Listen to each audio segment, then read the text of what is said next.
جی اے D generalised anxiety ڈس order ایک ایسی بیماری ہے جب کوئی بھی شخص اس بیماری کا شکار ہوتا ہے تو ان کو بلا وجہ یعنی غیر ضروری گھبراہٹ، بے چینی، پریشانی اور تشویش ہوتی رہتی ہے۔ جس شخص کو بھی یہ بیماری ہوتی ہے تو ان کے لیے اپنے روزمرہ کے جو کام کاج ہے وہ کرنا بہت مشکل ہو جاتے ہیں، کیونکہ وہ جو ان کو غیر ضروری گھبراہٹ اور پریشانی ہوتی ہے وہ ان کی توجہ اپنے کام کاج پر اسے لگانے ہی نہیں دیتے، کیونکہ گھبراہٹ اور بے چینی ساری توجہ اپنی طرف کھینچے رکھتی ہے۔ یہ بیماری ویسے اگر جینڈر وائز دیکھیں تو خواتین کو زیادہ ہوتی ہے، کوئی 50 to 60% یعنی یہ بیماری خواتین کو ہوتی ہے، بٹ میل ممبرز کو بھی یہ بیماری ہوتی ہے اور بچوں میں بھی یہ بیماری ہوتی ہے۔ اگر ہم ایڈلٹس میں یعنی جو بڑے ہوتے ہیں ان میں اس بیماری کی علامت دیکھیں تو زیادہ تر جو ان میں اس بیماری کی علامت نظر آتی ہے وہ یہ ہوتی ہے کہ جب وہ جی اے ڈی کا شکار ہوتے ہیں تو وہ اپنے روزمرہ کے کام کاج، اپنی فیملی، اپنی صحت اور جو ان کے ارد گرد کا جو ماحول یا ارد گرد کے جو لوگ ہوتے ہیں ان کے لیے غیر ضروری پریشان ہو رہے ہوتے ہیں، ان کے لیے غیر ضروری انگزائٹی اور تشویش کا شکار ہو رہے ہوتے ہیں۔ مگر اگر سیم یہی علامت یہی بیماری بچوں میں ہوتی ہے تو بچوں کے اندر جو ایک علامت آتی ہے وہ یہ آتی ہے کہ وہ اپنے آپ کو لیس کیپیبل سمجھنے لگ جاتے ہیں۔ وہ سمجھتے ہیں کہ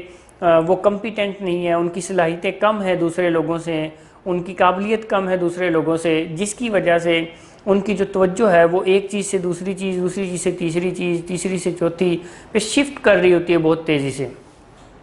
ویسے تو عام لوگوں کو بھی گھبراہٹ اور بے چینی ہوتی ہے نارملی، یعنی گھبراہٹ اور بے چینی ہونا کوئی اب نارمل چیز نہیں ہے، مگر جی اے ڈی کی وجہ سے جو گھبراہٹ اور بے چینی ہوتی ہے اس کی کچھ اسپیسیفک علامتیں ہیں جس سے یہ اسیس کیا جا سکتا ہے، ڈائگنوز کیا جا سکتا ہے کہ یہ جو شخص ہے اس کو یہ جو گھبراہٹ اور بے چینی ہو رہی ہے یہ جی اے ڈی کی وجہ سے یعنی جنرلائزڈ انگزائٹی ڈس آرڈر کی وجہ سے ہو رہی ہے۔ جب کسی بھی شخص کو جنرلائزڈ انگزائٹی ڈس آرڈر یعنی جی اے ڈی کی وجہ سے گھبراہٹ ہوتی ہے تو اس کی ایک علامت یہ ہوتی ہے کہ وہ اپنی توجہ اپنے روزمرہ کے کام کاج پر نہیں لگا پا رہا ہوتا، جس کی وجہ سے اس کی جو ڈیلی روٹین کی لائف ہے وہ ڈس فنکشنل ہونا شروع ہو جاتی ہے، اس کی زندگی میں